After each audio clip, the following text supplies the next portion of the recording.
The Jerry Powell podcast is brought to you by Archstone Foundation, improving the health and well-being of older Californians and their caregivers. Welcome to the Jerry Powell podcast. This is Eric Widera. This is Alex Smith. And Alex, I'm very excited today. We're getting close to our 200th podcast. And I can't believe it took us so long to have this person on it. Who do we have? We are delighted to welcome a palliative care clinician, researcher, communication extraordinaire, a luminary in the field, James Tulsky, who is chair of the Department of Psychosocial Oncology and Palliative Care at Dana-Farber Cancer Institute and Brigham Women's Hospital and professor of medicine at Harvard Medical School. Welcome to the Jerry Powell podcast, James. Thank you, Alex and Eric. It is absolutely thrilling to be here. Better than Oprah. So this podcast is it's going to be about decision-making and communication. It really stemmed from a paper that James just published in Patient Education and Counseling on triadic agreement about advanced cancer treatment decisions. You almost said advanced care planning. That's not controversial right now. That is not controversial at all. Maybe we can talk a little bit about that. But before we get into all of those topics, James, you have a song request for Alex. I do. So I chose the song Triad, which is a little obscure. It was written by David Crosby, and it really was made popular by the Jefferson Airplane.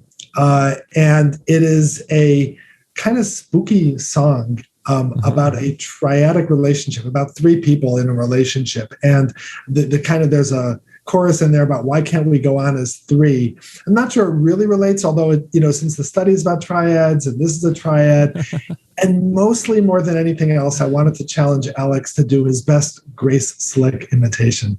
So, well, I'm doing this more like David Crosby style, and we'll see. He's got these haunting sort of jazzy open chords. We'll see what happens here.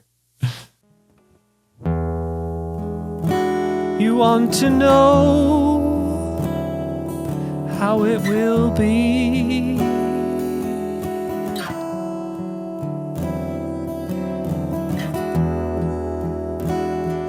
Me and her, or you and me.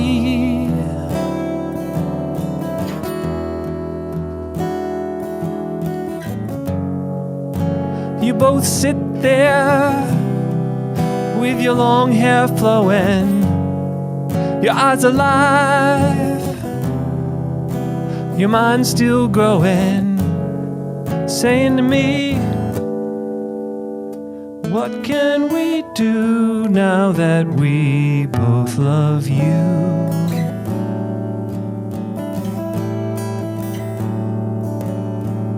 Why can't we go on as three?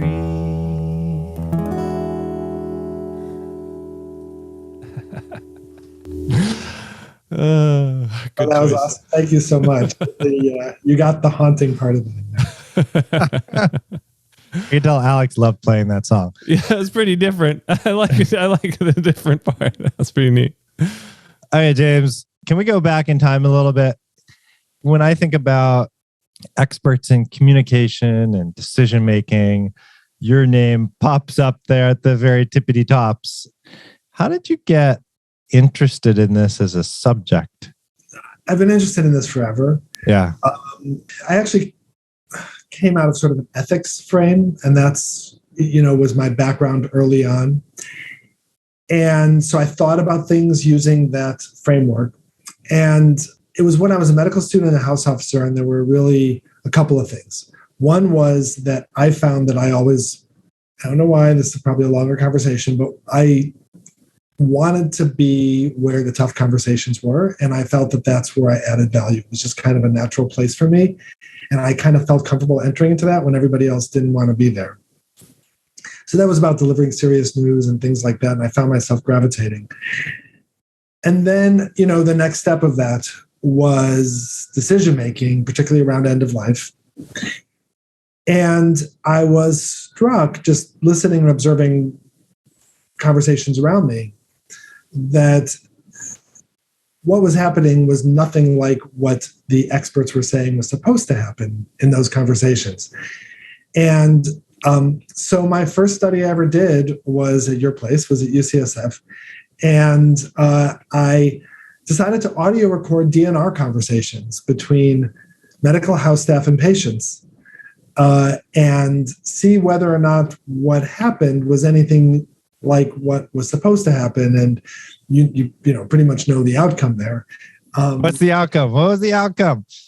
So the outcome was that they rarely did any of the things that they were supposed to do as far as decision-making conversation around, explaining the options of treatment, about what's actually happening. And in fact, what they were really doing was trying to push people into decisions by portraying, sort of disastrous outcomes on one side, other kinds of things on the other. And they never, ever spoke about what we would call goals of care. And I'm saying these were like my colleagues. These are like, my fellow residents. Mm-hmm. But this is what was happening. And so it tried to shine a light on those conversations. And then from then on, I got hooked because I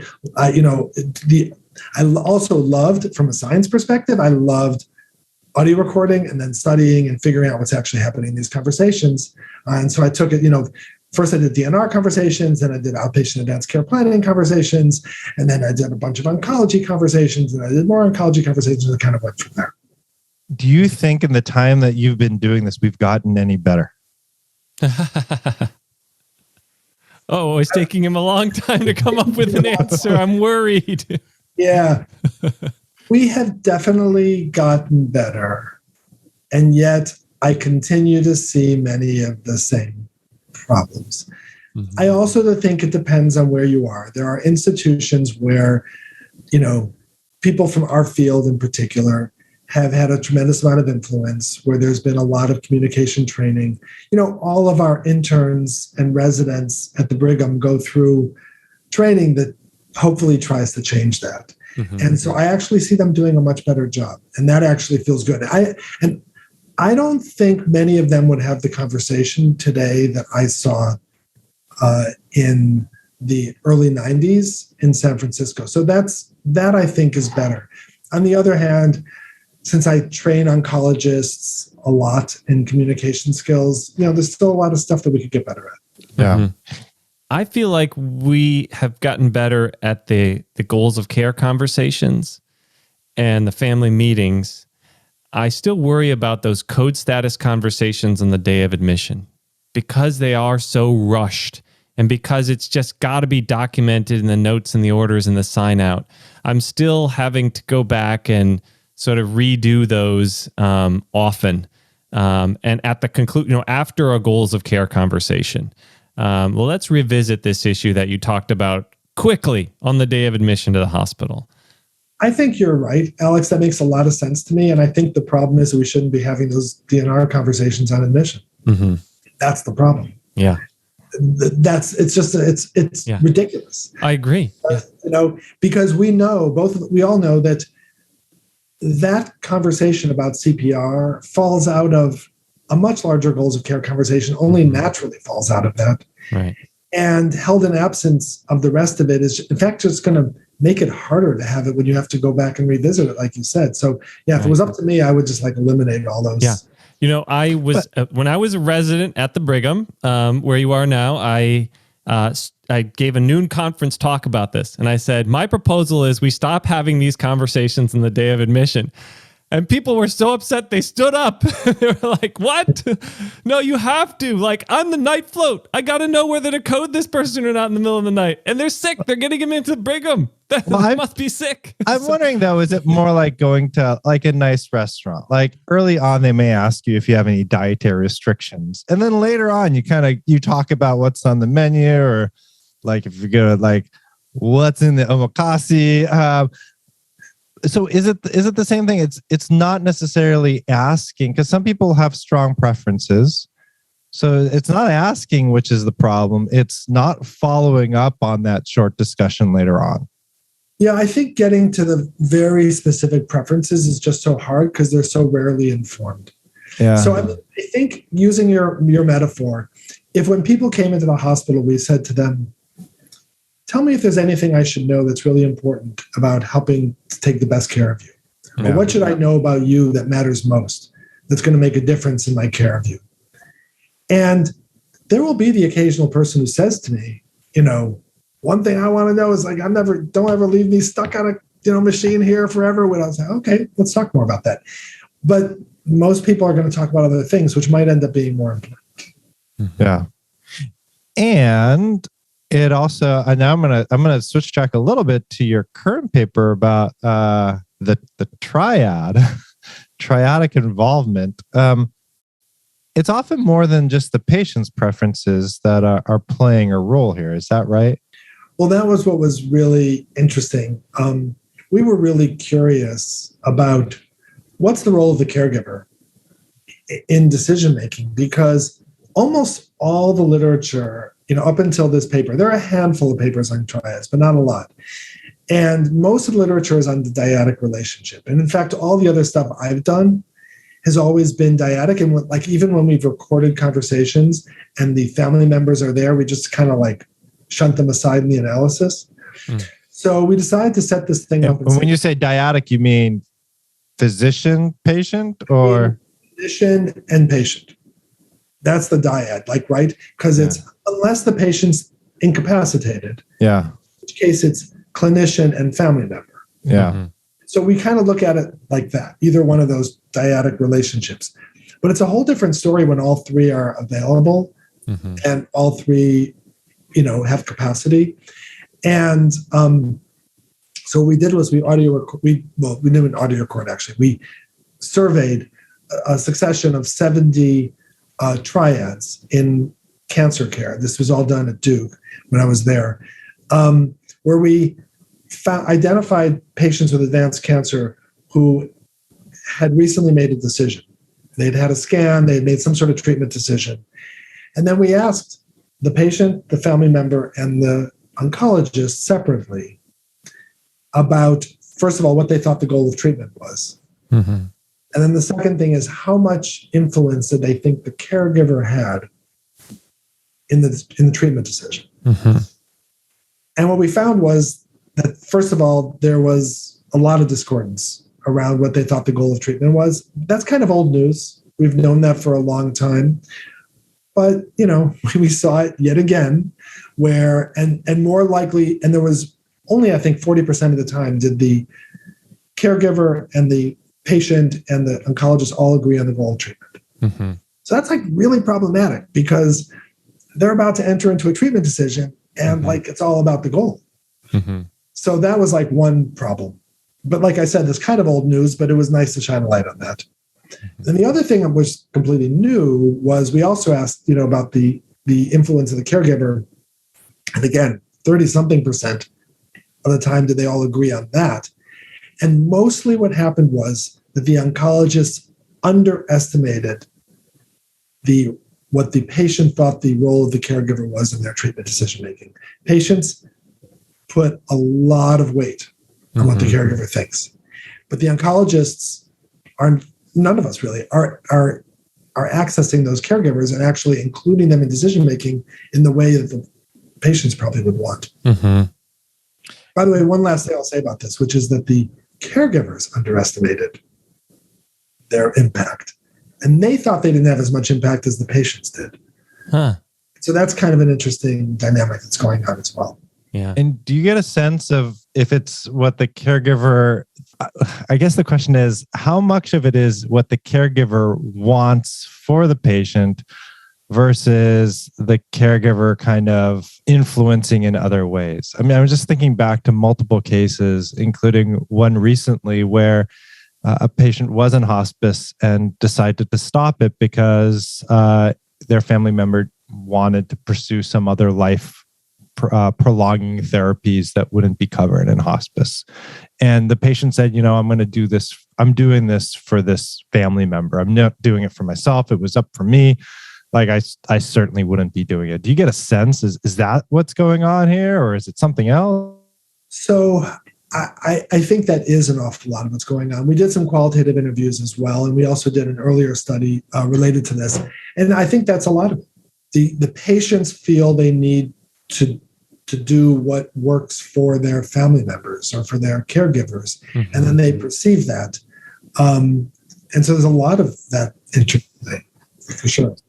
So does that throw substituted, when we think about, I know we're going to probably get into advanced care planning in the future, but like decision making or with surrogate decision makers, like substituted judgment. I'm going to put myself in this patient's shoes and do what I think this person would want. Does that throw this kind of idea out the window? Because for a lot of patients, they're also okay with what my caregiver would want. I think it does challenge the notion of substituted judgment, unless you do true substituted judgment, which is where, this is getting a little meta, but where you... I mean, Facebook? Yeah, Facebook, right. But where, you then have to think about what the patient would want, understanding the patient might want what I would want, but that gets mind breaking, right? Yeah, you just blew my mind right there. Right. Yeah. But it is important to think that way. Like, I remember when there was a patient in a persistent vegetative state, and we talked to his wife, and it's been a fractured relationship. She's felt like the teams had stopped listening to her. And finally, she sort of confessed to us, like, look, my husband's disability checks are keeping us housed, me and his daughter. Like, he would want that. Like, that's like putting the substituted judgment in like understanding what he would want for his caregiver, right? These things are really complicated. They are complicated, although I really appreciate the frame you put on that, Alex, because I so often hear that story about the checks, and it's used as a way to sort of dismiss or to kind of suggest ulterior motives by families, and it's often a really negative thing. But here, financial conflict of interest there. Right. Exactly. Which, by the way, I think happens very rarely. I mean, I've seen it, but it's unusual. Right. Yeah. And yet I think, if keeping my body alive kept my wife and children housed, I could see why, right? You think about that, listeners? Yeah. Yeah. I mean, it's kind of like maintaining someone who's been declared brain dead for a baby that's incubating inside them. That's happened too, right? It's the same kind of idea. All right, James, what should we take home from this study? What should we do? Before we get to take homes, can I ask a nitty gritty question while we're still on results? Don't get too wonky here, Alex. Okay. It's not. But my sense is that, and you write this in here, that the patients and the caregivers tend to be more optimistic in their goals than the oncologists were. And might it really be that the patients and the caregivers' goals are more optimistic? And is it the oncologist's goal? I mean, should they be, certainly they want to communicate that cure isn't possible, right? Because these patients all have advanced cancer. And yet, ought the goal to be to make the patient and caregiver know that cure isn't possible, and that the goal of treatment is to improve quality of life or to live slightly longer? Yeah. Oh my God. I see this, it's a really good question. And I see this all the time. The oncologists definitely want to feel like they've transmitted the correct information. And I think the fact, and I need to say that the discordance in belief about goal being cure or not, I don't think is probably because anything was ever misstated by the oncologist. In some cases, they may not have, but they're actually pretty good about saying we're not going to, the classic oncology line is, we're not going to cure this cancer. We're going to treat it like a chronic disease. We're going to do our best, blah, blah, blah. The question I think you're asking is how hard do you have to hit people over the head with that? And even if you do, people are still going to resist because there's some infinitesimal possibility that the person will either be cured or live for an exceptionally long period of time. And they're going to believe that they're the ones, right? There's a lot of research that shows that. Right. Which people put themselves into the tail curve of the curve, right? Yeah. Because somebody has to be there. The problem is you have 90% of the people putting themselves in the 10% of the tail of the curve. Right. But that's a natural reaction. Should we support that? I don't see any reason why we shouldn't support it. it becomes an issue when it gets in the way of decision making, and it then leads to potential harm. And that's the part, or more importantly, leaves people to not be able to fulfill other goals they might have. And that's, I think, where the tension happens. Right. Well, I guess it's, now, I'm not going to go, I don't know why, that's not wonky, but is goals the right thing? Like when I think about goals, it's this nebulous, often like shared decision, like we come up with goals together. So what we're hearing from patients is their hopes, what's important to them. What we're talking about is our expectations as oncologists or as clinicians, and together, like all that messy stuff happens, and we end up with some like big picture goals. Is part of what's happening here is we're hearing expectations from the oncologists and hopes from patients, and there's a disagreement here between expectations and hopes. Yeah, I think that's it. So, I mean, I don't even like the language of goals. I use goals. I talk about goals in care conversations all the time, but I actually never use the word goal with patients. Yeah. Because I find that like I get this blank stare. Yeah. And so what you just used, the language you used, Eric, is more likely. I usually ask them, what's most important? What are you hoping for? Yeah. What are you worried about? And using that mess of stuff, then I try to make a recommendation that meets it. The catch where the expectations comes in is that what's the possibility? I want to give a realistic recommendation. Yeah. And then how much, understanding that there's actually a possibility that I can meet that thing that they want. Yeah. So I think that the other piece of this is then you have to tease out how much uncertainty they're willing to live with, what's their risk profile. Yeah. I find that I don't have to go there like that a lot, but with some people you do. Yeah. I mean, I think about it too, like, as I was reading this and I was thinking about goals is occasionally I'll play the lottery and Alex will tell me, that's stupid, Eric. You're not going to win. His expectations are that. But my goal in playing the lottery is to win. Like, I am not playing it for any other reason but to win. I also understand I'm not going to win. Like, I have that expectation, but I still have that strong goal and hope that I'm going to win. That's why I'm put down my dollar. How much money do you spend on the lottery? About $2 a year. Right. Well, now here's my question. Would you do the same thing with $100,000? If I was Elon Musk, why not? No. Yeah, absolutely not. Yeah. So when the harms start outweighing any potential benefit, that's the whole catch. Yeah. Despite my goal still remaining the same, which would be to win the lottery, I just want to play it because the harms outweigh any risk of reaching my goal of, buying a house in Maui. Right. Which is like, for example, in oncology today with all the oral therapies, and a lot of them are actually not all that noxious. Expensive, not even always that. The question becomes, why shouldn't you just keep taking this pill? Right? Because who knows? And, the only thing you're not allowing, so this happens like, at Dana-Farber, this is like what happens all the time. The only thing you're kind of giving up is hospice because you can't be enrolled, but otherwise you get everything else. Yeah. And so then that makes sense. And I make that recommendation. Yeah. It seems to make sense. But at the point at which you really need this other stuff, we maybe have to rethink it. Yeah. And in the VA, you don't even have to give that up. You can get concurrent care. Exactly. Love the VA. Yeah.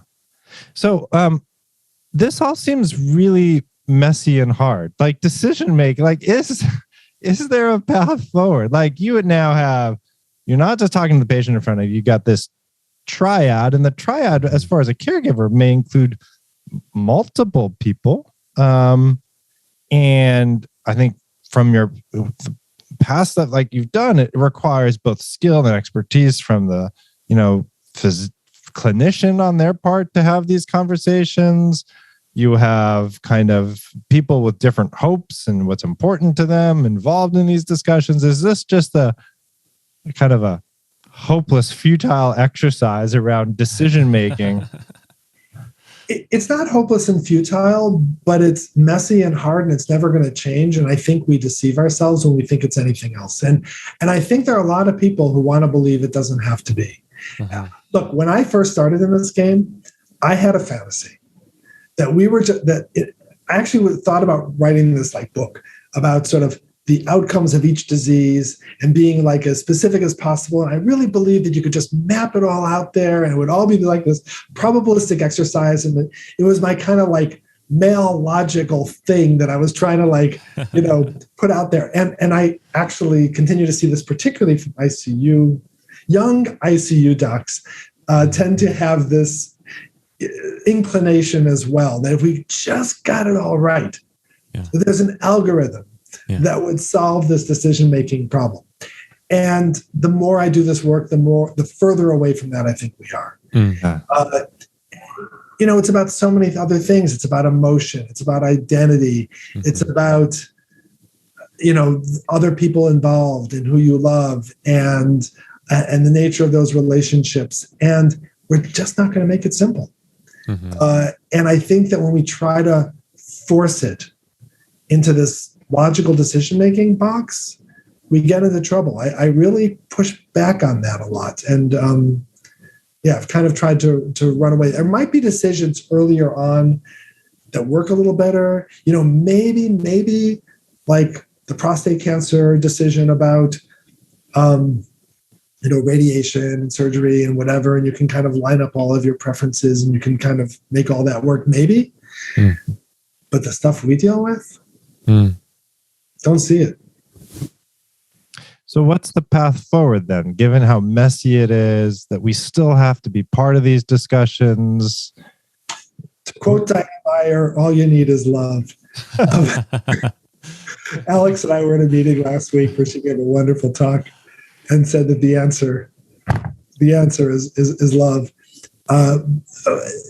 I think there's a little bit of truth in that I think it's about being present with people, trying to understand as much about who they are as people, trying to find out, really what drives them, seeing the emotion where it's there and recognizing and responding to it and engaging with it. And then helping them make a decision and making a recommendation that you think matches as well as possible. That is not a paternalistic thing at all, because they still have the choice. But you're guiding people in that way. And I think people really want to be guided. I mean, there are patients that are not like this, but I'll tell you a story. So I had this guy who was, he had metastatic prostate cancer. He was absolutely brilliant. He had been trained in the Soviet Union as a physicist. He was a nuclear physicist, PhD. He was a refusenik. He was actually he was in prison there in like Siberia. And it was like, and then he came to this country and he decided to abandon physics, and he retrained and became a lawyer and was a very successful civil rights lawyer here. And now he was living with this disease, and he had incredibly particular ideas of exactly how he wanted everything to do. And he was like about the most rational person I ever met, including an awful lot of our conversations where he wanted a rational death. He had actually rented an apartment in Vermont so that he could obtain assisted dying when the time came. And what was so interesting was, despite his hyper-rationality, it just all failed. It all failed. It didn't work for him. He couldn't outthink himself of sort of the pain and suffering he was in. And then his wife, who was not like that. Yeah. And so, the end of everything else, finally, because his decision-making was so explicit, but he was also so stuck, no decisions ended up getting made. And finally, he started slipping away. And his wife was just agonizing because she knew how important it was. Yeah. She couldn't make it for him. And I finally kind of had to make it for her. And I, just take her out of this and just tell her what to do. And we've talked a number of times afterwards. It was the right thing, like that hyper-rationality just didn't help him. Yeah. So I got another question. You wrote with Josh Lakin and Rochelle Bernacki, two of my favorite people, a paper in Annals of Internal Medicine about communication as a medical procedure. We'll have a link to that in the Jerry Powell podcast notes.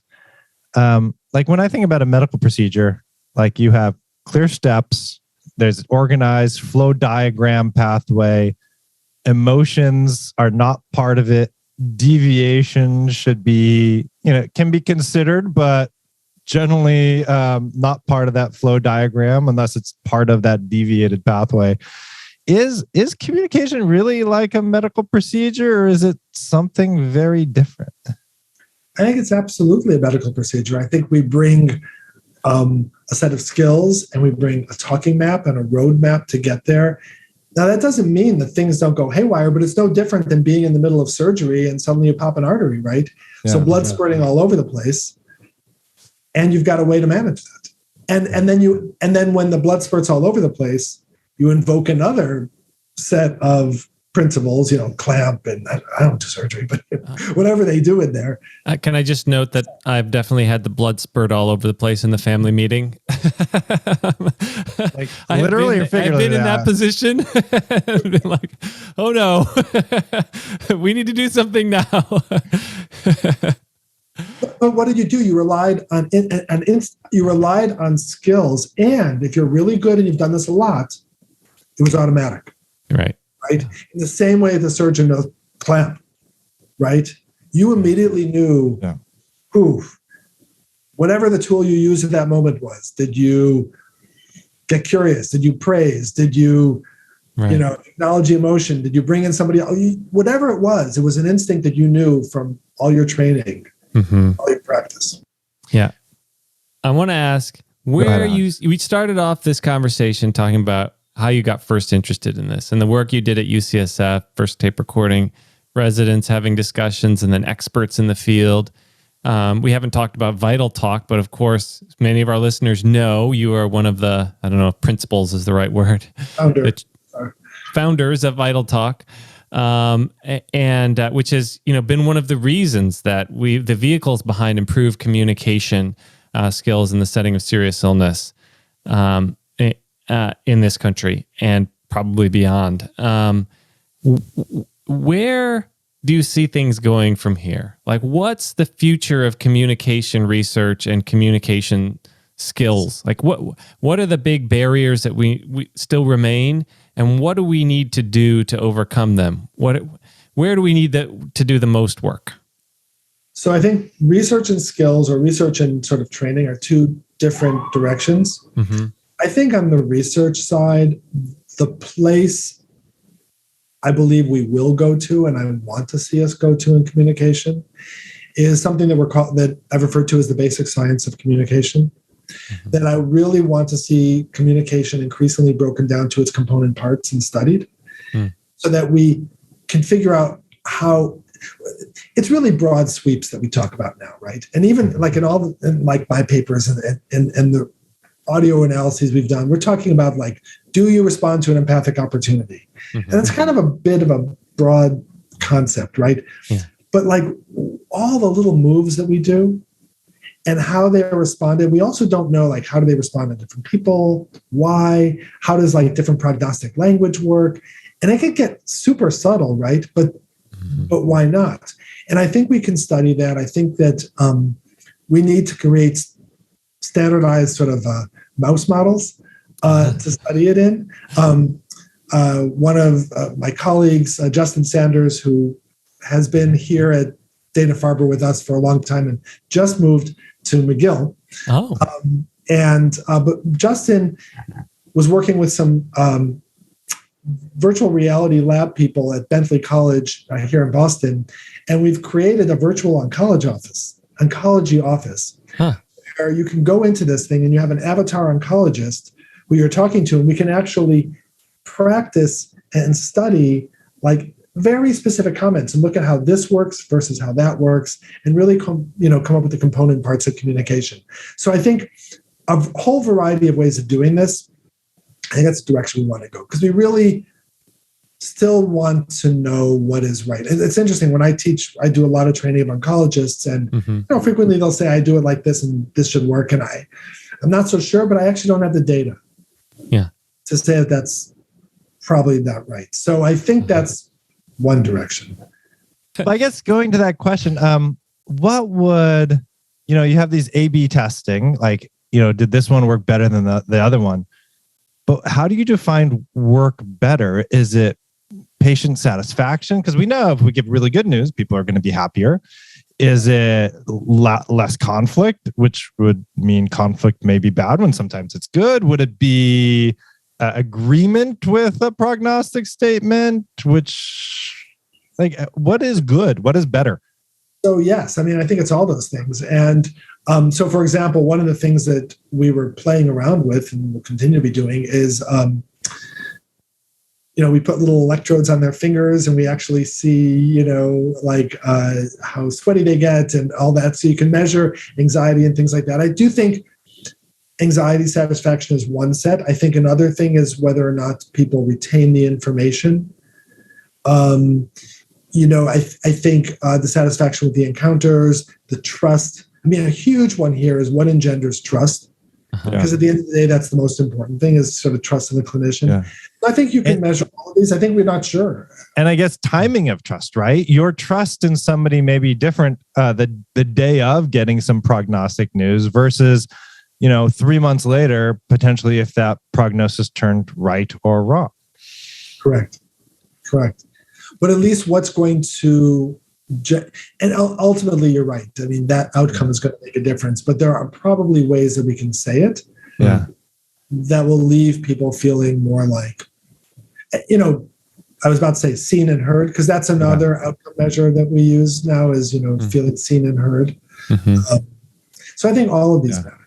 What's the next thing for you? What are you most excited about kind of working on right now? So, it's really interesting. My own research, I'll just be really honest. I'm not sure where my own research is going. What I've been doing mostly for the last few years is mentoring others. And I just love that. And so for me, the exciting thing is what other people are doing and I can help them do. Yeah. And so a lot of it's not the stuff that I necessarily would do. And I'll be really honest with you. I was thinking a little bit about this podcast. I was thinking about this paper, and I thought you might ask something like this. And I was trying to decide, do I have a new R01 in me for sort of the next thing, or do I want to just kind of follow all of my mentees? And I'm not sure about that. One of my mentees here is doing psychedelic assisted therapy in cancer. And I'm just totally jazzed by that. I think it's really cool and it's fun to work with them, but it's not what I would have done primarily myself. Yeah. Right. And I do think, we have a repository of a gazillion audio recorded conversations and continuing to play with that. So it's mostly my mentees again, who are sort of playing with that. Right. Are doing things.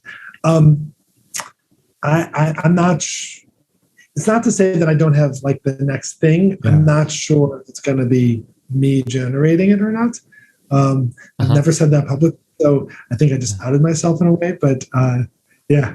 Well, thank you. And of course, you're making amazing contributions through mentoring, and it probably has a multiplicative effect on what you're able to accomplish. I want to ask. It's so satisfying. Yeah. I want to shift gears. We talked about communication, serious illness. Where do you see advanced care planning fitting in with this? Yeah, it's kind of been a thing recently. I recognize, that there's a lot of controversy around this idea that advanced care planning, some of us are saying it really hasn't worked and hasn't moved the outcome measures that it was supposed to move in any appreciable direction. I don't think, and I think what all of us are talking about is sort of advanced care planning, particularly advanced directives, but other things that look like that.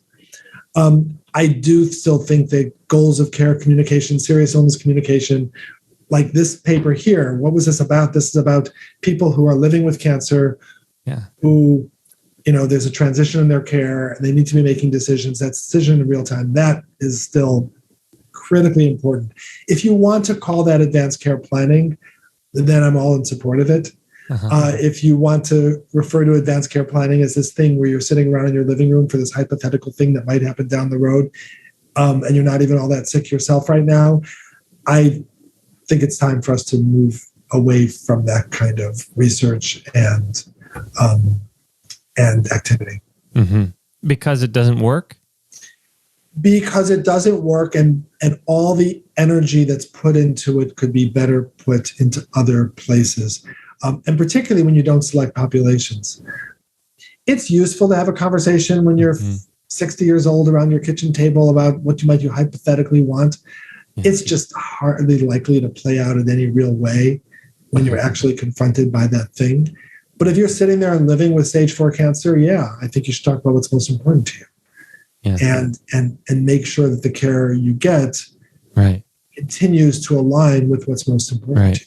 I guess having come from Dana-Farber and Brigham to San Francisco and working in geriatrics and palliative care, I find that there's no bright line like between, when somebody becomes seriously ill and that they get older, and we know that things start to fall apart. They get disability, they get some cognitive impairment, they accumulate chronic conditions. And that accumulation of them could be, when it's all put together, is that serious illness? And when did it become serious illness? So I have trouble finding a line in which we say, okay, that was before they were seriously ill, and that's advanced care planning. And now they're seriously ill, and we're talking about, serious illness communication. So, here at Dana-Farber, we have something called Pathways, which is a program the oncologists use that as patients navigate along their illness, it basically recommends treatments at different times. And what we've done is we've identified poor prognosis nodes in Pathways where that whole disease group, like thoracic oncology, agrees that this point in your illness trajectory, it's a poor prognosis node. And what they're thinking is it means like a less than 1 year survival. So the question is, what's the poor prognosis node? I agree, it's mushy. Like you don't enter into it like with a scan. It's like in oncology, it's a lot easier because you get a scan, like everybody knows that's the moment. Yeah. But if you look at the person and you use the surprise question, you're there. Well, James, I want to be mindful of time. It's been great having you on the Jerry Powell podcast finally. For the first time. For the first time. If you had a magic wand and you can change one thing that the field of palliative care is doing, do you have something that you would do? Wow. You can think about it. You can get a little song. Alex, give him a little bit of a song, and then we're going to go back to that question. Sounds good. So a little bit more of triad. You're afraid, embarrassed too.